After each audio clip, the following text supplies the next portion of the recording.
Thanks, man. All right, let's go. All right. So I can just carry off from where Bele left, right, Yanis? Yeah, Yes, yeah, yeah. I'll edit it together. I don't know if you had asked him everything you wanted to ask him regarding the show.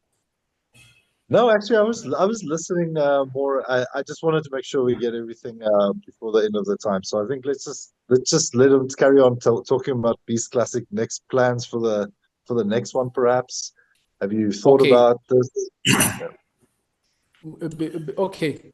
I think because that was Bele's introduction, Yanis. So I wanna switch. Then we can bring it back to him. Okay. Is that fine? All right.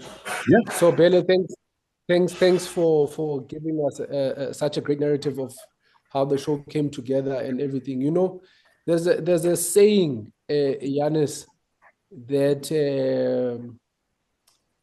Ronnie once said to me, né? And he doesn't know how powerful that saying was. And it's so beautiful to see where we are now. And I'm going to say it because it's just difficult to translate it for it to carry the same meaning. But maybe when I explain, it's going to make sense. I once had a call with Ronnie, and Ronnie said to me, Ndoda, sibethelele izikhonkwane now. Yeah, You yeah. know? So basically, it means we have grown. You know, we are at a level where now we are settled. Ronnie is a married man. Abongile is a married man. Hey, and these guys are putting pressure on me now. Eh? You know, they're putting pressure because I don't want to lie. I really love watch Ronnie how he loves his wife and family, and how he celebrates them. And there's a saying I say that we need to love the people we love proudly, you know. Yeah. The same way we would boast about our cars and our bodies and things that we love, we carry the same thing, you know. So that is something that I've never had an opportunity to say it, because there are certain things that we watch and we learn, you know. So it really touches my heart, to be honest, to see us at this level, you know. Yeah. And we are at a point where, you know, we are still rooted in what got us into this sport from the beginning, and our talents and our work speak for themselves, you know, more than and I really am passionate to talk about Ronnie, because I feel right now he's seeing himself as a brand. He's carrying himself as a brand. And the importance of, when we are having a show, something that he highlighted on, is that we need to have a show for the fans as well, you know, so that they are enticed to coming back and realizing that there's more to it than guys just showing off their bodies. And, you know, they walk away there with something else. Abongile now is running his own business, as an entrepreneur. He's hosted his own show, you know, and I know there's challenges along the way, because bodybuilding is no longer what it used to be. That is the reality, you know. Yeah. And having said all of that, I want to ask Ronnie, because Ronnie, people don't know the other things that Ronnie does, you know. He's more than just if you follow his journey, he preaches. This man is a man of God. You know, he hosts events for church, for weddings. You know, there's different ceremonies that he's involved in. But I want to know with Ronnie. Ronnie, we walked away from bodybuilding, so to say, in terms of competing. But you realize that this sport is still embedded in your bone marrow, if I can put it that way, because you are still part and parcel of it in so many ways. And I'm not saying this because it's you. I just feel whenever I see shows and there's no Ronnie, I feel there's no show. You know, I really like. I really feel there's no show. All the shows in the Eastern Cape, I really feel like if there's no Ronnie, I might as well not go to that show. But I want to know, Ronnie, having said all of this, what has inspired you in this journey? You know, what got you to where you are, you know? And also, because I want guys to more than just hear and listen to this interview. I want them to learn, because we are all humans. We encounter challenges. What inspires you? What has gotten you to this journey? And the challenges that you've had, how do you overcome them? With you, Ron. Thanks so much, Jordan. Jordan, there are only two things that I want to say. One is that I've started noticing myself that I'm a brand. Everybody loves me, and I love myself. The way I do things. I'm preaching at church. I'm a singer as well, John. I can sing beautifully, and I don't associate myself with people who are losing. I'm associating myself with people who are winning, who are having a winning attitude. Do you understand? When you are saying to me, you want to do this, I'm not. I'm there. I want to be. I want to be with you. I want to start this journey with you. I want to see you going forward. I want to see you doing. I mean, you see, when you have a vision, right? I want you to see your vision there and winning. So I'm that kind of a man that always willing to help. I'm doing free. Sometimes when I was very moved, John. I will say this. I will say this live. I was very moved by Abongile. When the time Abongile was telling me about the Beast Classic, I said to him, listen here, I'm a brand and you are a brand. I will do this thing free of charge. I told him, I'll do this thing. I'll come and MC your show. I'll wear my suit. I'll drive myself to that place. I'll do the show free of charge. I was very moved by Abongile's way of doing things. He called me. This guy called me on Sunday. The next day, he said to me, "Bra, I feel you did an excellent job." I'm saying this with a clean heart. This guy paid me. Abongile paid me 5,000 rands, John. He paid me. He said to me, I want to give you an airtime. I was very shocked. When I took that money to my wife cried because I did not expect anything from him. Do you understand? So all that I'm saying, Jola, I'm saying this because I appreciated what Abongile did to me. Because some other people in the province where we're staying, they want to use you, they want to use your skill, and after that to get nothing. Do you understand? But what Abongile did, it was out of this world. Okay, coming to your other question, John. What makes me to love this sport mostly is the fact that bodybuilding, more especially in the Eastern Cape, there is this tendency of promoters using athletes. Like for instance, you call athletes to come to your show and they pay the registration money when it's their time to get the prizes, like money, they don't get it. So I took my brand. I took my brand out of those people. We are not here to talk about that, but I took my brand out of those people. I am Ronnie, and I want everyone that is doing bodybuilding, that is promoting bodybuilding. I want to work with that person, right? And what I don't like is people who are ripping athletes off. Yeah. Inviting athletes, and after that, you taking their money, and at the very same time, they get nothing. Take it home.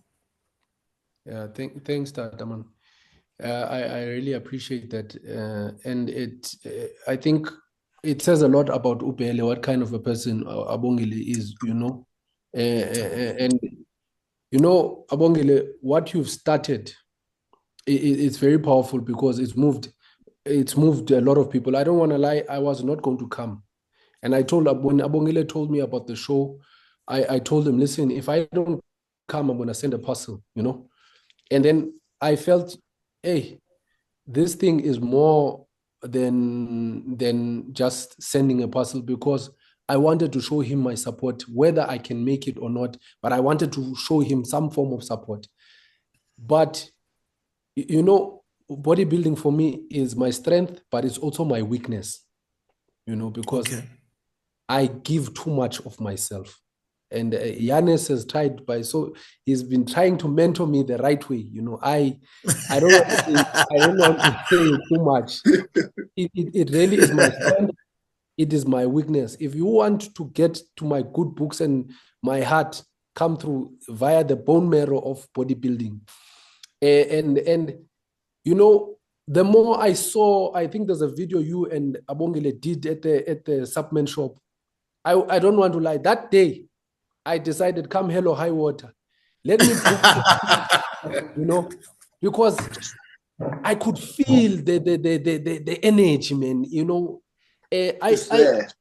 I told so many people coming back. I said, bodybuilding is alive again in the Eastern Cape, because I felt like we are back in the days of border, when border was border. People used to pay to stand.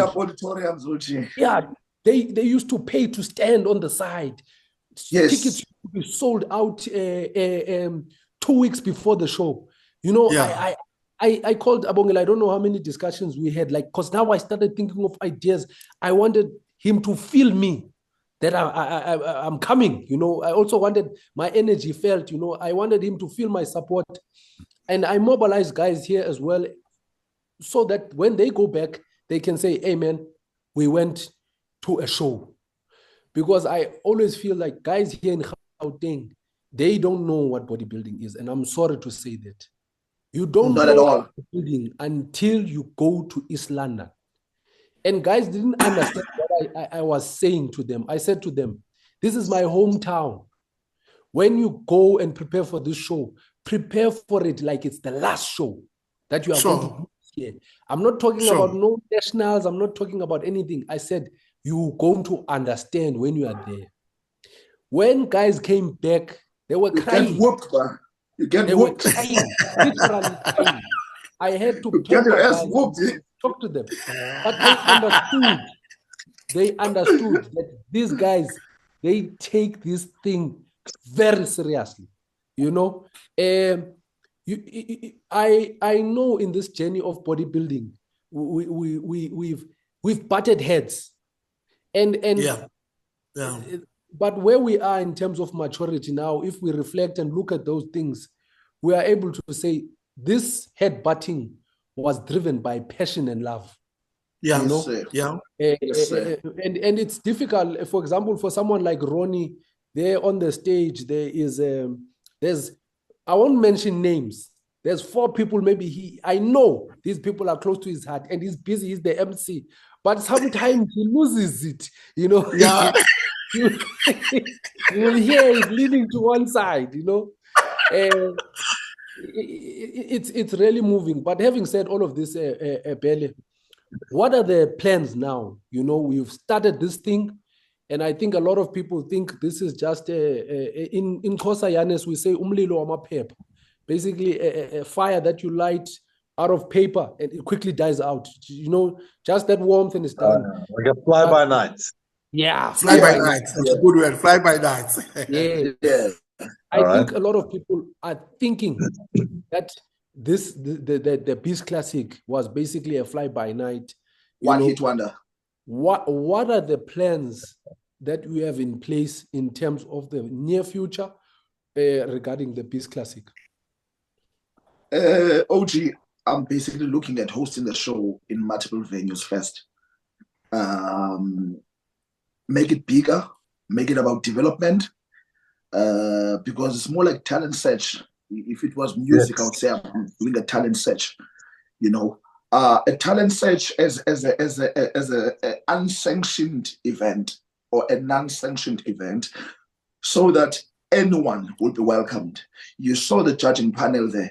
It's legendary bodybuilders and businessmen coming from different backgrounds of federations, because now we're trying to show as well the athletes that you're gonna get fairly judged here.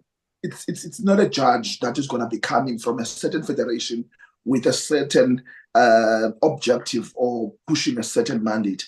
Where there's favorism and stuff, because we've all encountered that as well in this industry.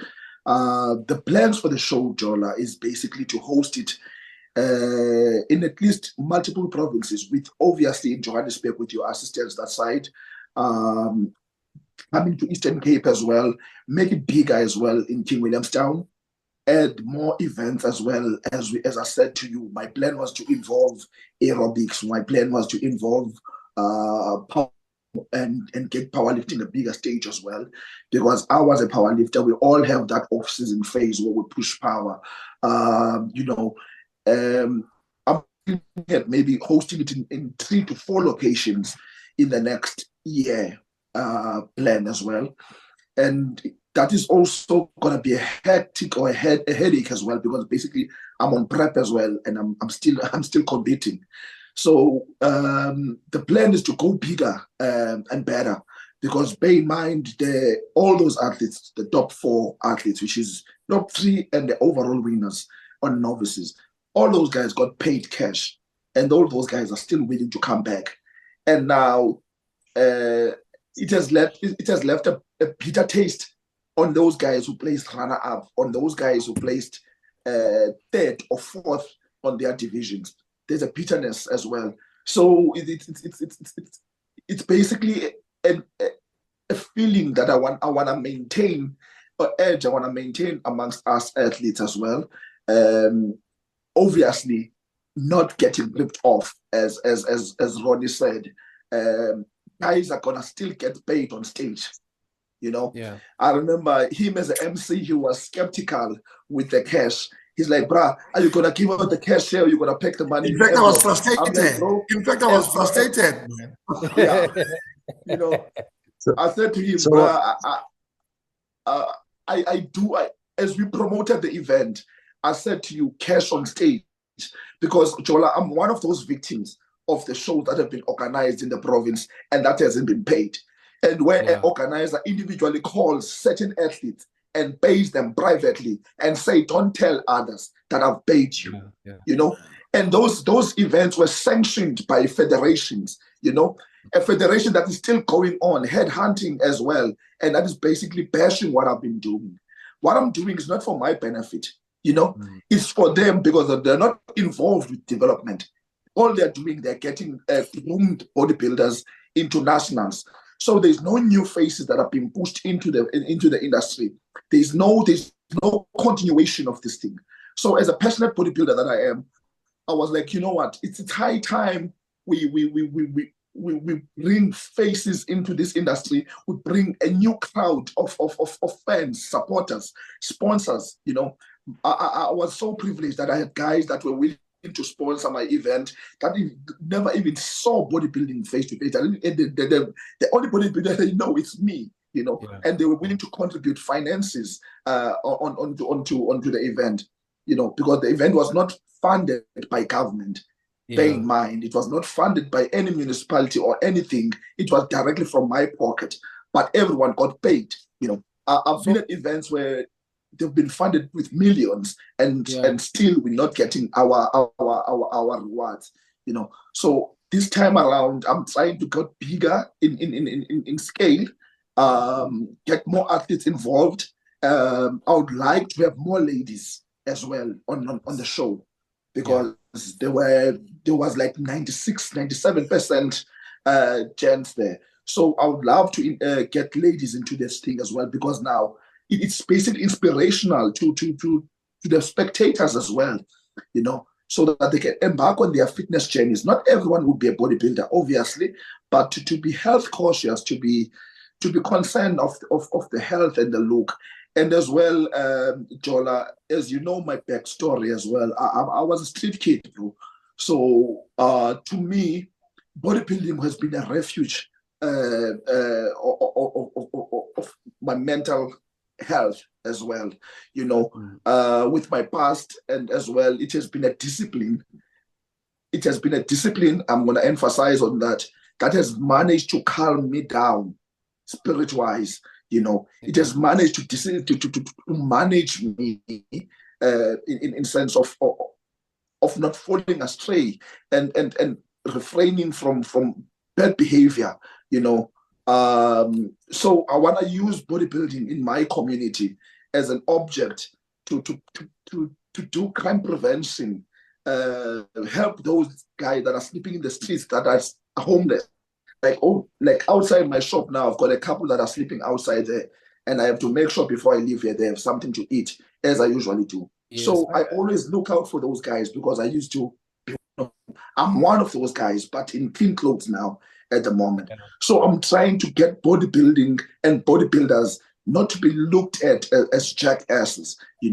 We can get involved on social ills, on challenges, because we can be role models, to those young kids, to those young boys that are coming from colleges, from the rural areas. We can be an inspiration to those upcoming athletes, rugby players, because even Ronnie, your son as well, the other day you guys were doing legs there. The guy was always like, yo, and I could hear him, and but then I didn't really want to show it to him at that moment, but you came through and you alerted me of his opinion and his view on my physique. So I also engaged him, and we had a chat, and he was like, oh, okay, I can actually talk to the guy, because we're not jackasses, we're still human.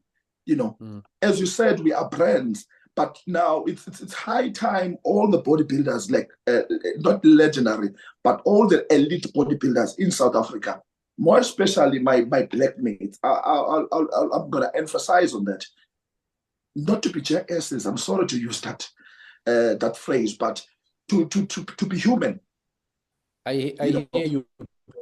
I think I wanna touch on this thing, and maybe you can give us some light regarding it. Giannis, I saw on Bele's status, he has a feeding scheme that he has for street kids.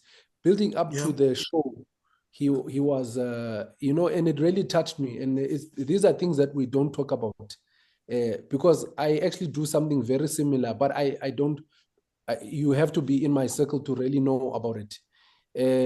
And I was very moved, because I know the feeling of not having nothing, and people see me where I'm at now, and they think, hey, this guy, he had everything on a silver tray. And I don't want to take away from what Abongile is saying, because people don't know, when I came to Gauteng, I stayed in the streets. I could call my mother at any minute I wanted to say, Mama, I can't, things are not okay.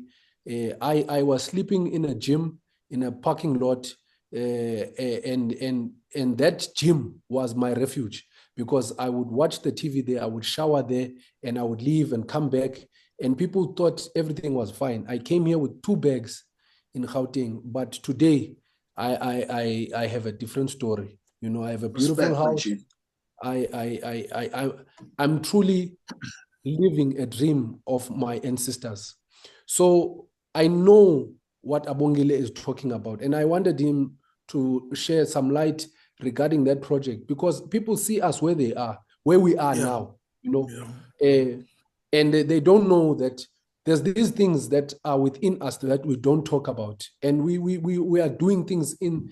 When I feel like when we are helping other people, we don't talk about those things. And I always mention to people, I'm helping you, but don't talk about it. This is between me, you, and God. And the beautiful thing, I think, the unity of us here is really ordained by God, but we are not seeing it, because. But I really feel like I used to say to Giannis, and I've said this to him so many times, there's a reason I've met you, and I don't know why I couldn't explain it. Like I felt passionate about Giannis from the time I met him, and I was saying to him earlier on, like, how did I meet you? Because our friendship just escalated very quickly. There are people that I've known for more than 10 years, but I don't have the relationship that I have with Yanis, how we connect, and energy never lies, you know. And it's funny. The same way I'm seeing it as well, the same way Yanis is connecting with me is the same way he's connecting with Bele and Ronnie. And that's why I say this thing is God ordained. And here is Bele sharing his story, not knowing I've walked a similar road, you know. It's not to say things were bad at home, but I felt like it was a chapter I needed to go through. Yeah, So Yeah. Bele, I want you to just share a little bit of light, because I saw those videos, but it was, you know, people that were only on your WhatsApp. I didn't see anything else. It's not something that you were braggadocious about. You could see that you are doing it out of a good light. Is this a project that you are doing? What can you give us some light on that? Jonah, before I give you a light on that, I'll have to take it back to 2000 when I started living in the streets. I was 11 years old, Jonah, when I left home to be a street kid. Uh, Based on different factors, family issues. So I left home, started living in the streets, washing cars, selling cigarettes. My street name was Manane. So I'm still pushing that concept of Manane. Hence, I'm involved with those guys that are in the streets. I'm taking care of Manane. It's me taking care of the previous me, because then living in the streets, Jola, getting a decent meal was a taboo thing for me. I would go months without a decent meal. A decent meal in a sense where it's a full meal, Jola. When we cook here in my shop, I have two rooms in my shop. My back room is basically a kitchen. We are cooking here on every Sunday with my ladies here. In fact, I started this thing with my wife, as just us two, and then my other friends started joining in, and now we are trying to push something as an NPO, calling it Umgalelo Amancane, because I'm trying to look and take care of those guys that are not privileged at the moment, and trying to equip them as well, how to empower themselves, finance themselves, so they can get out. They can get out of the streets. Chola, people used to look down on me. My friends used to look down on me. I would say friends because I regard them as friends. I regarded them as friends when I was a boy. My classmates used to look down on me because I was stinking, Jola. I would go to school without a bag because I was sleeping on an abandoned sports field.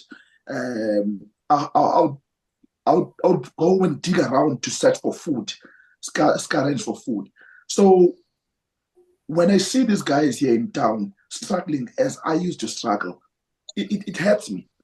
As broke as I am most of the time, I dig my last dollar, my last friends, put together my last finances just to help them out because I do believe that it's my responsibility. I'm privileged now to have a house of my own, a business of my own.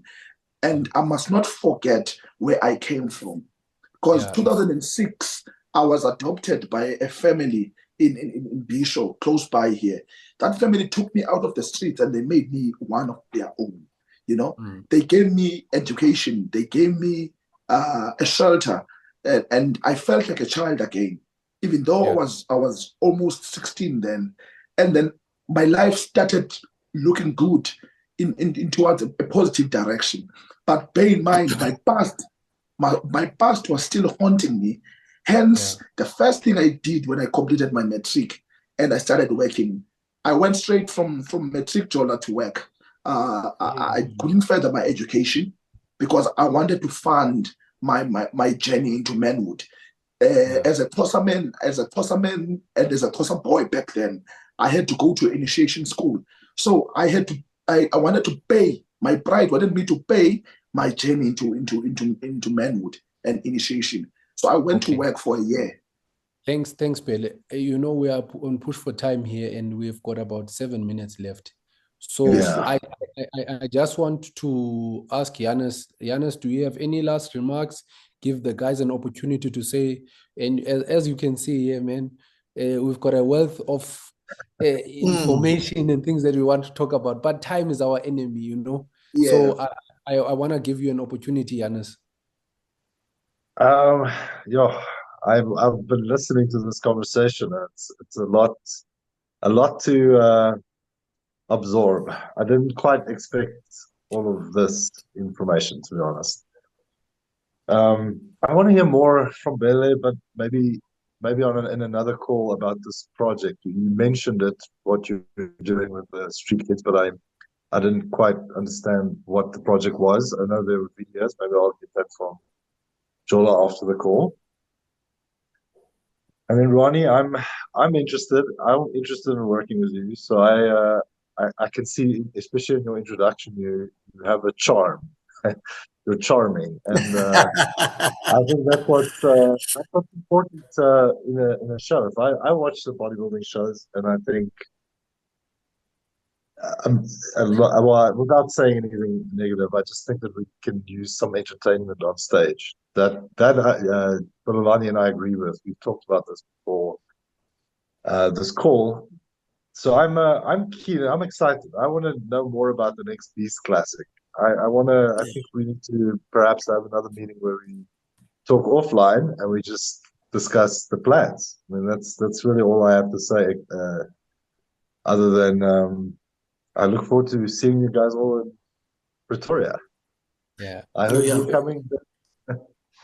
Yeah. Before we wrap it up, Abongile, quick Yes, sir. question. Are we having another Beast Classic this year or next year? Let's get that out of the way.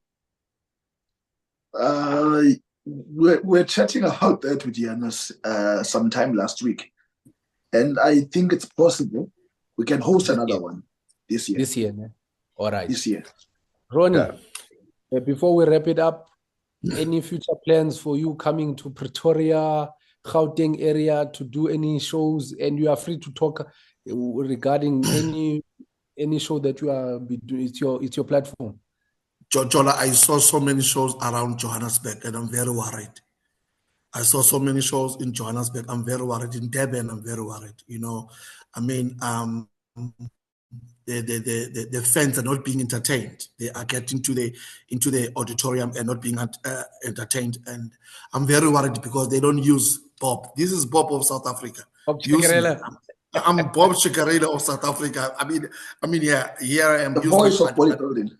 yeah, but I'm available, John, at any given time.